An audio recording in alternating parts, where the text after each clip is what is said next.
Okay, for this demonstration we're going to look at an experiment where we're burning methane gas bubbles off the hand. Sometimes this is referred to as the Mamba experiment. Now in a school you will have a gas tap. Here at the university I'm afraid we have to use a methane cylinder.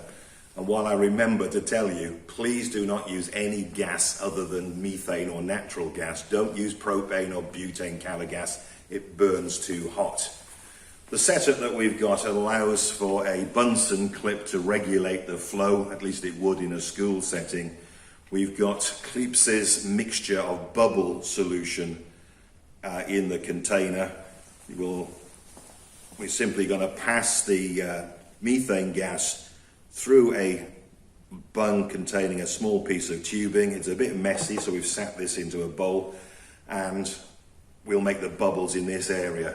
To avoid suck back into your gas taps, we've got a trap raised higher than the level of the liquid here, and it also stops us getting the methane gas back into the gas cylinder if it would ever go there.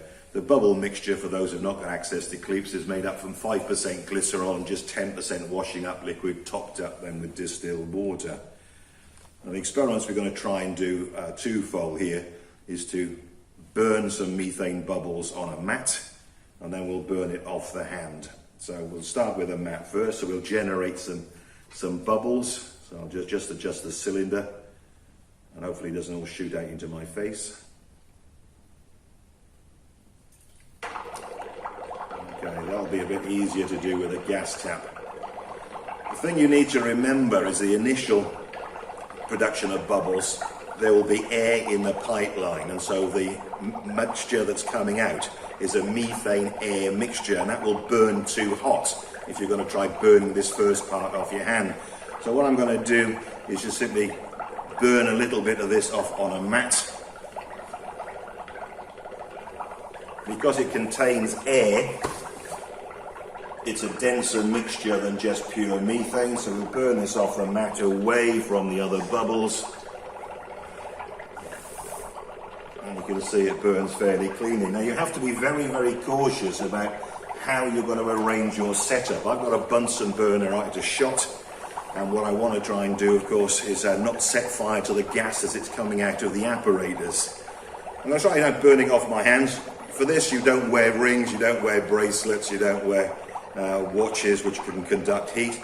Yeah, I'm going to burn it off my right hand, so I've simply got some water here to wet my hand front and back.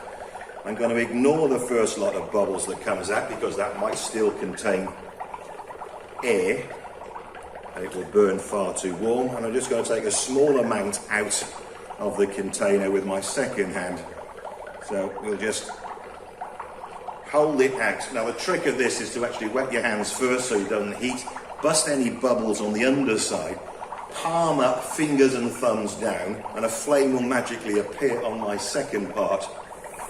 And therefore, you would either need to have your technician or a trusted pupil to do that for you. It's quite tricky to arrange it to do it yourself, but in the right setup you possibly could. Now, I'll just do that again. We'll move some of the bubbles out of the way. It should now be air-free. Bust the bubbles on the underside, because of course heat rises. Hold your arm out, and when you do this the first time, fingers down, thumbs down, palm up. When you do this the first time, the instinct would be to drop your arm, in which case the flame goes up your arm. So don't do that.